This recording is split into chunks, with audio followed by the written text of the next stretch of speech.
Welcome back to a brand new Clash Royale video, guys. My name is Chief Pat, and today we're hopping into the third sneak peek for the new update coming out inside of Clash Royale. So today they announced 6 new cards we're going to be seeing inside of the game. First of all, I'll show you guys each card one by one, and then we're going to hop into a practice battle to see them go to work. Now first, we're going to have the Ice Wizard, which is a legendary card that costs 3 elixir. He's going to be like a regular wizard, except he does a little bit less damage, as well as when he attacks enemies, he's going to slow both their movement and their attack speed. Next up is the Royal Giant. Now think of the Royal Giant just like a regular giant, except he holds a cannon and he shoots from range. He's still going to target buildings, as well as he's still going to be extremely tanky, but he shoots from a distance. Next up is the 3 Musketeers, a 10 elixir card, which of course is going to spawn 3 Musketeers on your side of the map.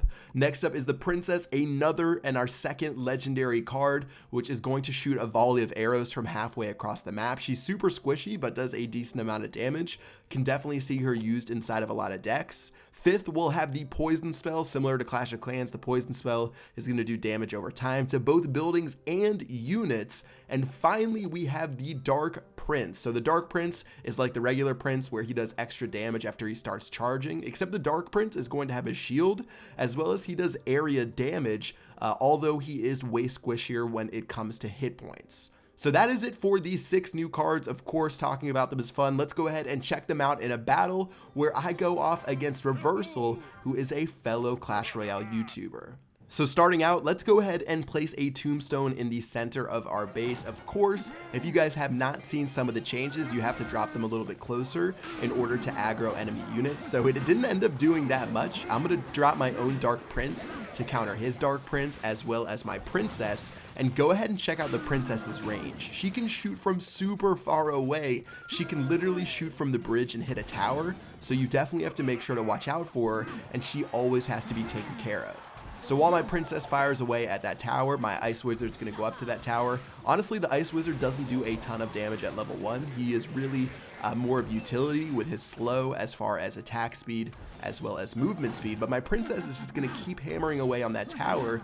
And at this point, I definitely need to play a little bit of defense. So Dark Prince is going to hit my tombstone, but again, the Dark Prince does AoE splash damage, so he takes out my skeletons no problem, unlike the regular Prince inside of the game. Okay, so taking a look at my deck right now, I almost have 10 elixir for those Musketeers. Let's go ahead and drop those in the very back. One of them is going to go to the right, 2 of them are going to go to the left. He's going to drop his Ice Wizard, and honestly, I think those Musketeers should have a pretty decent time until he drops his Royal Giant, which of course is just like a regular giant, except he does damage from a ranged distance. Okay, so Dark Prince will take care of that Royal Giant. Dark Prince will also attack that Ice Wizard. Looks like he's going to drop a Princess, which of course is super squishy, so she is going to get dominated. And at this point, first tower will go down as my Dark Prince, my 2 Musketeers, and my Princess make their way towards the king. Okay, so it looks like he's going to drop that Dark Prince right on top of my Princess. Pretty smart idea. Looks like my tombstone's going to go down. Again, the splash damage is going to be crazy from that Dark Prince. So we're just going to have a battle of the wizards for now.